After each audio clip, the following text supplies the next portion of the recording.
The AFC is getting tight, and if the Kansas City Chiefs want to stay alive, they must beat the Broncos this weekend. That and more on today's edition of Locked On NFL. The new Locked On NFL. The madman Tyler Rowland is your double shot of NFL espresso, with the Locked On local experts on every major story. Get ready, Rowland is revving up. The new Locked On NFL starts now. Locked On Podcast Network. Your team every day. Football fans, welcome in to the Locked On NFL podcast, bringing you a double dose of the NFL's biggest stories with help from our local experts that know your favorite teams like no one else. I am your host, the madman, Tyler Rowland, joined today by Locked On NFL expert Spencer German. On today's show, we are going to be doing my best bets of Week 11, the madman's moneymaker. I'm going to start with a big game between the Broncos and the Kansas City Chiefs. We'll go through my 5 best bets of the week. We'll talk Seahawks against Rams, another big matchup. We'll also give the Patriots some love for demolishing the New York Jets like we all knew they were going to do on Thursday Night Football. Before we dive into all of that, though, I do want to thank you for making Locked On NFL your first listen, and thank you for making the Locked On Podcast Network the #1 sports podcast network. It's your team every day here at the Locked On Podcast Network. Today's episode is brought to you by Game Time. Download the Game Time app, create an account, use the code LOCKEDONNFL for $20 off your first purchase. My first best bet of the weekend, Spencer, we go to what could be maybe the best game of the weekend. It's certainly in the running in the top 3. I would say the Kansas City Chiefs at the Denver Broncos. I like the Broncos in this game plus 3.5. I think Kansas City might ultimately win the game, but I think Denver's defense is good enough that I have them plus 3.5 against Kansas City. I love being at home and getting points. Give me that all day, even though I think Kansas City finds a way to win. I can't pass up value at 3.5 and at home. It is really good value. I agree with you there. What's interesting about this matchup for me is as you sort of highlighted in the intro, like the Chiefs desperately need to stay alive and win this game and give themselves a chance, obviously, to stay in that playoff conversation because they got off to a little bit of a slower start than they normally do. And they've already, at this point in the season, compiled 4 losses. So sort of desperate for a win there. It's weird because we saw the Chiefs last week against Buffalo look very, very average. And I think they've looked sort of average throughout most of the season. But then Buffalo's defense isn't good. Buffalo and the Broncos have the best defense maybe in the league. But what I kind of think about is it's been like a roller coaster ride for Kansas City where there was a couple games in a row where they were just like scorched earth on some of these teams that they played, and they were putting up a whole bunch of points. And they looked like the Kansas City Chiefs of old, and everybody thought, oh, the Chiefs are back. And then they went to Buffalo and they lost, and they're like, okay, maybe this team isn't that good. And it's also kind of interesting how it looks on Buffalo because maybe we're talking about the Bills beating a Chiefs team that just isn't the same Chiefs team right now, and maybe that game doesn't really mean as much for them as we thought it maybe would. So it's all kind of interesting. I agree with you on the idea that in theory, I think I would normally say give me the Broncos with the points, but for some reason, I just feel like the Chiefs, because they're sort of in desperation mode, are gonna find a way to win this game by more than the 3.5 point spread. So I actually think I would take the Chiefs in this one to cover the 3.5 and pull that one out in that fashion. I agree with you. I think they're going to win. I'll go ahead and say that they actually exceed the point total though, just because I have a feeling that they are going to sort of be playing like their playoff lives are sort of on the line here. Oh, well, their playoff lives are absolutely on the line. But one thing I like for the Broncos, too, and I know the Chiefs have their own advantage in this way, but the Broncos are coming off that mini bye after a Thursday night football game against the Raiders, like my guy Cody Rarick from Locked On Broncos talked about this week. All right, Broncos country leading practice right now. There was no Pat Surtain in today's practice alongside Jonah Ellis, J.K. Dobbins, Trent Sherfield, Nate Adkins. The list is pretty extensive, but inside the locker room, the vibes are pretty good. I think there's a reset that happened over the weekend with this team. Players were able to escape for a little bit. They understand the magnitude of this week's game against the Kansas City Chiefs. So can you get guys back? Sean Payton told us today to expect initially here for R.J. Harvey to get a little bit more action this week, which kind of indicates that J.K. Dobbins may not be ready to go for Sunday's game. So, backs against the wall, banged up Broncos, depth being tested, but Denver's in a position to shock the world a sense and change the narrative. For more, make sure you check out Locked On Broncos. Listen, I think that we know the Chiefs are coming off a bye, so that obviously gives them some sort of advantage. But at the same time, the Broncos are coming off a mini bye, which allows them to kind of cut into that advantage. The Chiefs have struggled with their offensive line play throughout the year. They can't run the football consistently. The Broncos have the fourth best run defense. They have a great pass rush, leading the league in sacks. I think the Broncos are going to keep this one close because their defense is there. I think it's a low-scoring game and a close game, and the Chiefs may win it, but the Broncos plus 3.5, too much for me to pass up, although I understand your logic of just trusting the Kansas City Chiefs. It's never a bad way to go, but there's another matchup out here between Titans in a conference, and it's over in the NFC, where we have the Detroit Lions and the Philadelphia Eagles facing off, and there's a big change.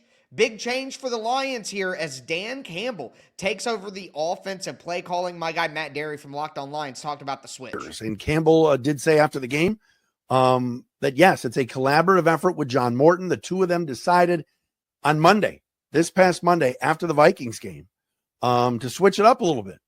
And that Dan was going to be calling the plays. He did not tip his hand all week, just said there was going to be a tweak on Friday. But he says he needs John Morton. He says Morton was talking to him in the headset, and that we shouldn't read that much into it. I don't know, man. You could say we shouldn't read too much into it, but there's always something going on. But I'll say this, even with that being said, I trust the Lions more than I trust this version of the Eagles. And I'm going to take the Lions plus 2.5 in Philadelphia. I think this game is close, and I trust the Lions to pull it out at the end. There's so much drama in Philadelphia. This looks more like maybe a 2023 year for them than a 2024 year. I don't trust them. I'm going to take the Lions, who I trust more, getting points. Yeah, listen, almost potentially an NFC Championship game preview here as well. I know that has people excited, it being a Sunday night game as well. Certainly reason to be excited about this potential matchup. I agree with you on this one. I'm going to take the Lions and the points. That Eagles offense is just so anemic week after week. It's why, you know, A.J. Brown always seems like he's disgruntled in some capacity because he doesn't get the ball very much. And then there's once he starts complaining and once the receivers start complaining, it seems like the Eagles turn it on and they start throwing it to the receivers all over the field. But I just, listen, I like the Lions a lot. Their offense seems to be rolling, especially with Campbell taking over the play calling. As somebody who's dealing with a play caller change here in Cleveland, I can tell you we always read into whatever that means. And so I think there probably is something there in terms of him just trying to sort of spark this offense a little bit. He knows what he's doing. I like what he had to say about that, by the way, where he was just like, I know what I want to call. I know what I want it to look like. I know good offense when I see it. So I'm going to sort of go down with the ship, if you will. And I think the biggest thing for the Lions this year is like, listen, they were good last year, but they had so many injuries on defense. And this year they've been a lot healthier. So I think that defense sort of levels the playing field a lot with this Eagles team, knowing what that Eagles offense has been and sort of the inconsistencies that they present. I know the Eagles had a pretty active trade deadline, made some big moves, bolstered that group a little bit on the defensive side especially. But I think I lean like you with the Lions covering the 2.5 and you know, taking the points, but also keeping it within or out of reach of the Eagles, sort of closing that gap. So I'm riding it with you, and I'm picking Detroit to cover that. You know, it's funny that we're talking about changing the offensive play caller. You look at Detroit's offensive production this year. I mean, they had the 13-point stinker in week 1 against the Packers, but then 52, 38, 34, 37, 30, 24, 24, 44 against the Commanders. Like, I just look at the Eagles' offense and the struggles they have, and I'm like, I think it's much more likely that the Eagles struggle to put points up. They've had games Can of they tush 17. Can they push their way down the entire field? Can that just be their entire drive? 3 yards in a cloud of tush push. You know what I mean? And like, it could happen. It could happen. You can't rule it out. But again, this is going to be a close game. Could be wrong about these games. I think both will be close. But at the end of the day, it's about who do you trust right now? What can you trust? And I think you can trust the Lions offense. You can trust the Broncos defense. And that's where I'm at on both of those games. But honestly, those might not even be the best games of the week. The best game of the week probably coming in the NFC West with the Seahawks and the Rams. And I got to tell you, folks, I love getting points. Do want to let you know that today's episode is brought to you by Prize Picks. You and I make decisions every day, but on Prize Picks, being right can actually get you paid. Don't miss any of the excitement of this sports season, whether you're following the NFL, the NBA, or both. There's no better time to jump in on the action. If you haven't tried it yet, Prize Picks is the simplest way to play. You just pick more or less on at least 2 player stats, and if you get them right, you win. It takes less than 60 seconds to make your lineup, and you can play anywhere Prize Picks operates, including California, Texas, and Georgia. The new Stacks feature is a game changer. Now you can pick more on Steph Curry's points, threes, and assists in the same lineup. Plus, if one of your players leaves early with injury, which we all have had happen to us, the injury reboot feature saves your lineup from a loss. Download the Prize Picks app today. Use the code LOCKEDONNFL to get $50 in lineups after you play your first $5 lineup. That's code LOCKEDONNFL for $50 in lineups after your first $5 lineup. Prize Picks. It's good to be right.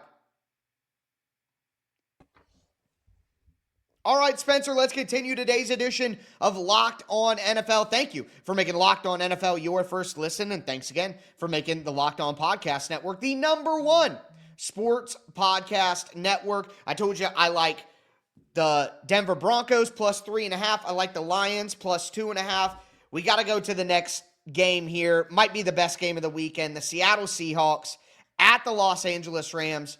And I got to tell you, I'm not the only one who thinks this might be the best game of the weekend. Our guys over at Locked On Seahawks talked about this massive matchup. So heading into this game, obviously, we know the records are the same, but it is crazy when you look at the offensive and defensive stats for these two teams, Rob. They're the only 2 teams in the league that are both in the top 5 in points on offense and points allowed on defense. They're top 5 in scoring offense and defense. Which means that both of these teams are pretty even. That's why the line is simply 3 points, which is just the standard home away advantage. The Seahawks in this one, to me, that's too many points. Seahawks plus 3. Give me the points. These teams will be close.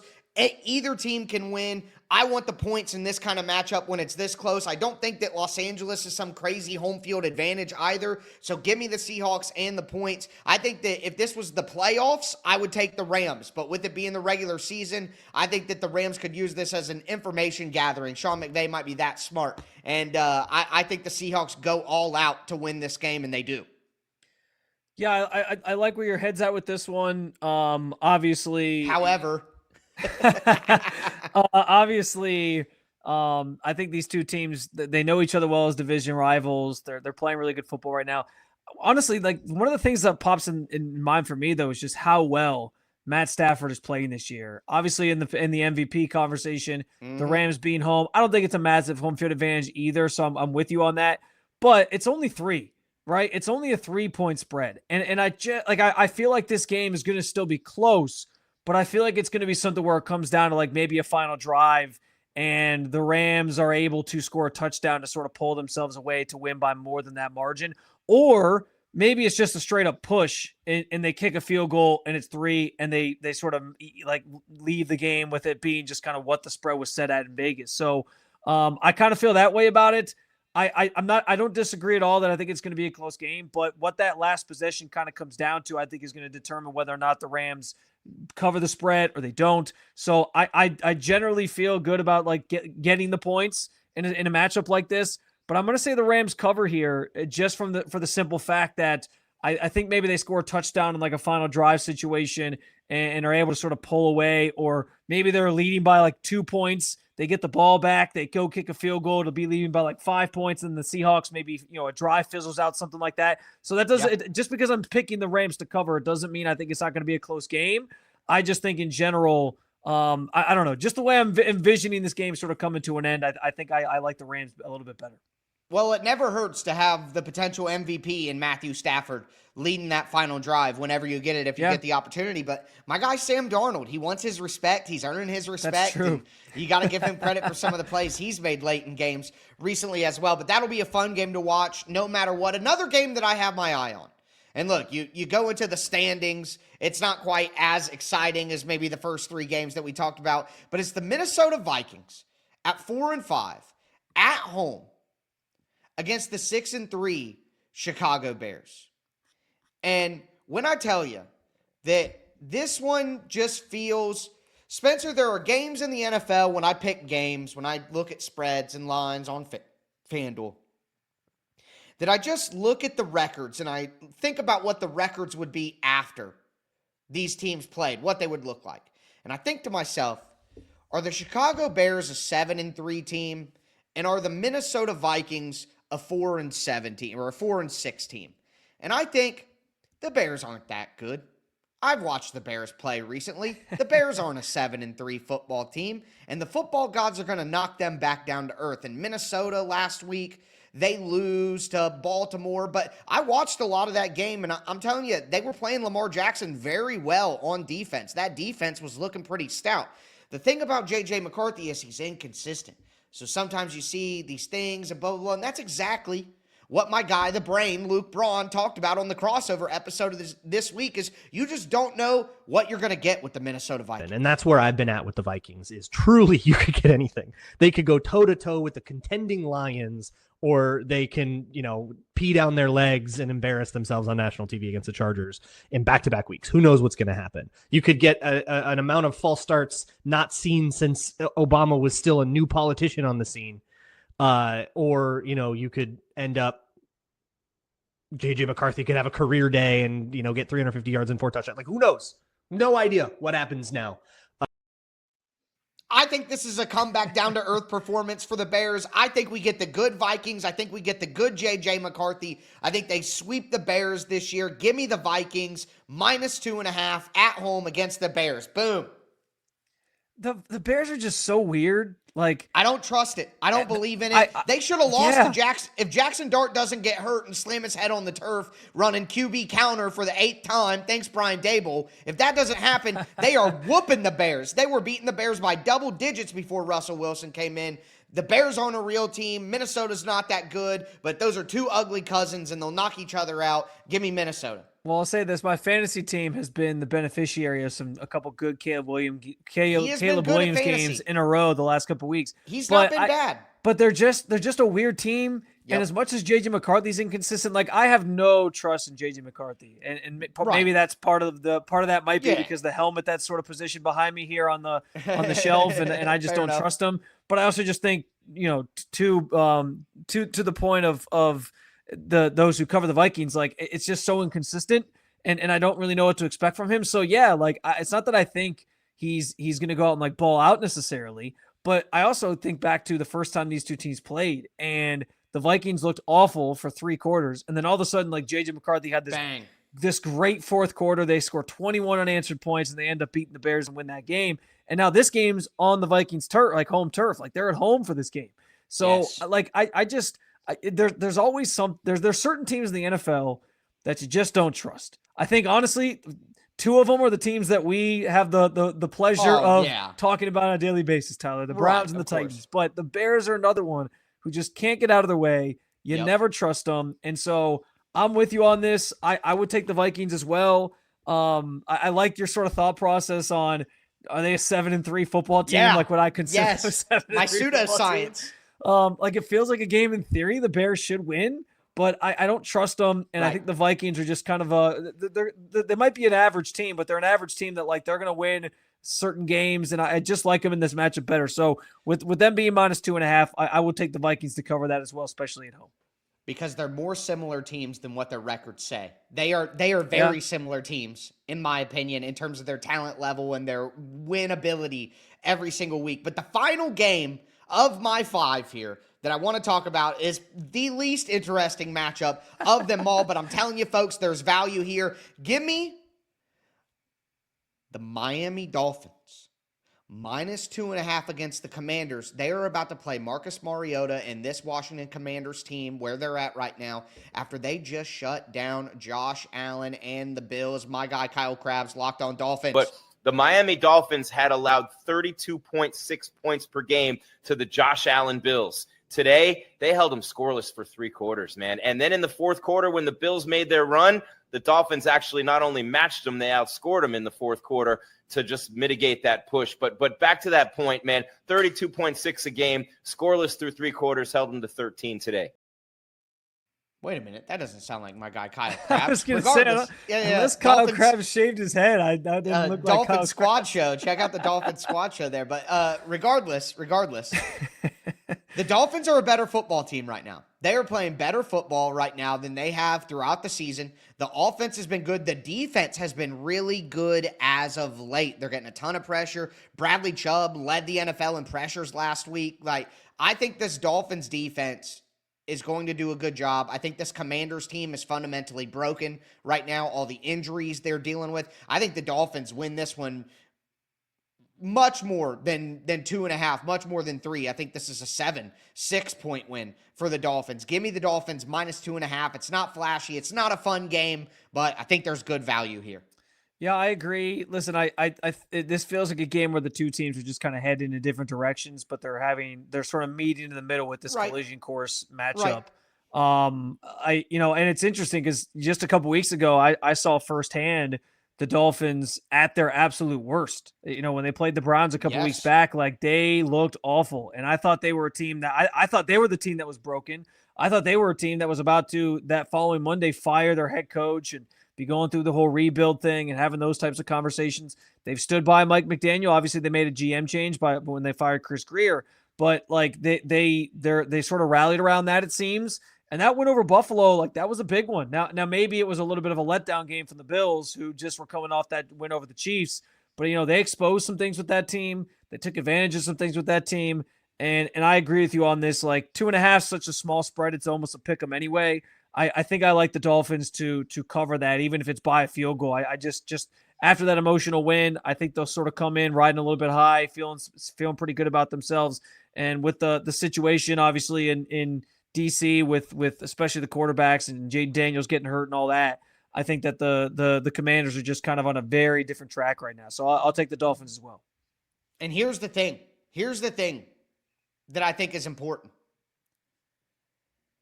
Last week, the way that the Dolphins beat the Bills, they ran the ball down their throat. And Washington is a bottom 10 run defense, 134 yards per game allowed. I think the Dolphins run the football. I think they swarm Marcus Mariota. That is a hammer one for me. I love that line, -2.5. But with that being said, another game that I felt very confident in was the Patriots handling their business on Thursday Night Football against the Jets, and that's exactly what they did. Today's episode is brought to you by Game Time. The NFL season is back, and honestly, there's nothing better than being in the stadium surrounded by fans cheering on your team. But let's be honest, getting tickets can be a hassle between queues, login screens, prices jumping at checkout. It's frustrating. That's why I use Game Time, the app that gives the advantage back to fans. Game Time is fast, it's easy, it's backed by the Game Time guarantee. You'll always get 100% authentic tickets delivered on time and at the best price. Plus, all fees are included, so the price that you see is the price that you pay. I pulled up Game Time, and in just a couple of taps, I saw amazing deals. And I'm talking about your favorite NFL games for as low as $100. I love how they have zone deals where you pick a section, Game Time picks the seats, and you save big. Honestly, it's faster, it's cheaper, and it's less stressful than any other way that I've bought tickets. Download the Game Time app, create an account, use the code LOCKEDONNFL for $20 off your first purchase. Terms apply again. That's promo code LOCKEDONNFL for $20 off. Swipe, tap, ticket, go. Download Game Time today. All right, Spencer, let's cap off today's edition of Locked On NFL. Talked about my 5 best bets of the weekend. Now I want to dive into that Thursday Night Football matchup, and it kind of went, if I'm honest with you, exactly how I expected it to go. It was a Thursday night game, so it wasn't like some major, huge blowout or anything like that. The Jets really did the best that they could, but I knew that it would just be a Patriots coronation the entire time. Mike Vrabel's great, Macho Man Randy Savage, blah, blah, blah. Drake May's the MVP. Look at Henderson goes for 3 touchdowns, blah, blah, blah. And the Patriots get to their 8th straight win, and that's basically how my guy Nick Cattles from Locked On Patriots felt after the game as well. The word of the night is patience, because the Patriots have been patient with TreVeyon Henderson, and it continues to pay off. 5 touchdowns in his last 2 games. Meanwhile, this team just mentally tough. Short week, 11th straight game, waiting on their bye. In week 14, they find a way. It wasn't pretty, this game, really, for most of it, but Drake May continues to ball out. Defense does just enough, and Mike Vrabel has this team absolutely believing in itself. Best start since 2019. Check us out, Locked On Patriots. We go live in just a little while. I mean, what a time to be a Patriots fan. And listen, everybody knows that they're taking advantage of an easy schedule. I mean, it is despicably easy this year. But they're winning games, and last year they won 4 games. So how can you be, saying, oh, this and that, their schedule, blah, blah, blah. Like, it's clearly they've turned around the team. Vrabel has them playing great football. Drake May's probably going to win MVP, and we all knew they had no chance against the freaking Jets. The Jets had no chance this week. It was over before it started. They've just had such a rough go up there in New England. They have the greatest quarterback of all time. He leaves, he goes and wins the Super Bowl somewhere else. They enter a rebuild. They fire arguably the greatest coach of all time. Everyone thinks like, oh, well, it's going to be a while till the Patriots are back relevant. And then within 3 years, 4 years of losing all those big names that were part of the best era that they've ever had in franchise history, they're right back at the top of the mountaintop, and once again, well, theoretically, and they already have their franchise quarterback figured out. It's crazy. Like, they just have such great fortunes up there. Listen, I every week I watch Drake May. I am left replicating the Wolf of Wall Street gif where Leonardo DiCaprio is biting his fist at some throw that he makes. I mean, he's phenomenal. He's great. Yeah. Like, the MVP stuff is warranted, all those conversations that he's in. He's a phenomenal football player. In some ways, I saw a funny video the other day of Mike Vrabel where the players were all coming off the field. And like he daps all his guys up. He like waits for them as they get off the field. And as soon as Drake May comes walking up the tunnel, he has this massive smile on his face. Like, it just comes across his face. You can tell that he loves the idea of being somewhere. And obviously, you know Vrabel fairly well from his time in Tennessee. Obviously, he spent a number of years there, and he was very successful in certain respects, but he never had like a franchise quarterback, and he has that in New England. And that smile told me this is a guy who is so thrilled that he has that position figured out and that he can just build everything else and build a culture and try to win football games. And it's all come together so quickly for them in New England. I mean, it's remarkable. And they are in the driver's seat to win that division. I don't know that a lot of people saw that 2 years away from being in that conversation. But here they are. And I mean, as much as, we can laugh about it and say they've got it rough out there in New England, like it's pretty remarkable how quickly they've turned this thing around. And Drake May looks like he's absolutely the real deal. It's pretty crazy. And yeah, like TreVeyon Henderson, he's come out of nowhere the last couple of weeks. I was there. Vrabel finally put him in. Vrabel finally let him spin. Yeah. That's what happened. I was there for the Browns game a couple weeks back, and that was where he first started sort of breaking out. For whatever reason, in the second half, they were like, all right, of course, we're going to start really leaning on TreVeyon Henderson, and he broke a couple big runs, had his best day of the season. And now he's gotten better and better from there and put together his best performances of the season in his career. So they've got everything cooking right now, man. It's a pretty fun team to watch. And as much as I know most other fan bases hate New England, it is kind of interesting to see like such a young team already competing and going toe-to-toe with the Buffalo Bills. Yeah, it makes the AFC much more interesting when we've had the same Ravens, Bills, Chiefs over and over. It's another entrance in the mix that feels real, quite honestly, even with the schedule being what it is. But what also feels real is how bad the Jets are. And I hope that folks out there didn't let a little 2-game win streak sandwich in a bye make people believe in the Jets. And my guy John Butchko from Locked On Jets talked about the loss after the game. The Jets' loss to the Patriots on Thursday Night Football is a reminder that this team still has a long way to go. Yes, it was fun to see the Jets get on a 2-game winning streak, especially after that dismal 0-7 start, but this is still a really bad football team. And it's a football team that's focused on the future. The trades of Sauce Gardner and Quinnen Williams may help this team in the future, but they clearly were moves that will hurt the team in the short term. And you saw it in this game. The Jets missed Sauce Gardner. The secondary was terrible. The Jets missed Quinnen Williams. The defensive line could not generate a consistent pass rush. And you pair that with an offensive side of the ball that just doesn't have enough playmaking ability, you have a really bad football team. It's back to earth for the New York Jets in a Thursday night loss to the New England Patriots. And quite honestly, you ask the people, the decision makers in that franchise, they're probably not happy that they won that last game. They're probably not happy that they got up to 2 wins. They need a quarterback. They traded all those draft picks. Like, now they're going to have to trade all those draft picks to move up and get their quarterback at number 1 probably. So they've already won enough games. I don't think anybody for the Jets is mad they lost this one. Yeah, I mean, it's funny. Like I sit there and listen to the commentary there, and I'm like, they beat the Browns. Like that's the team they beat. Like that game Crazy. Theoretically could have been for the number 1 overall pick. When push comes to shove.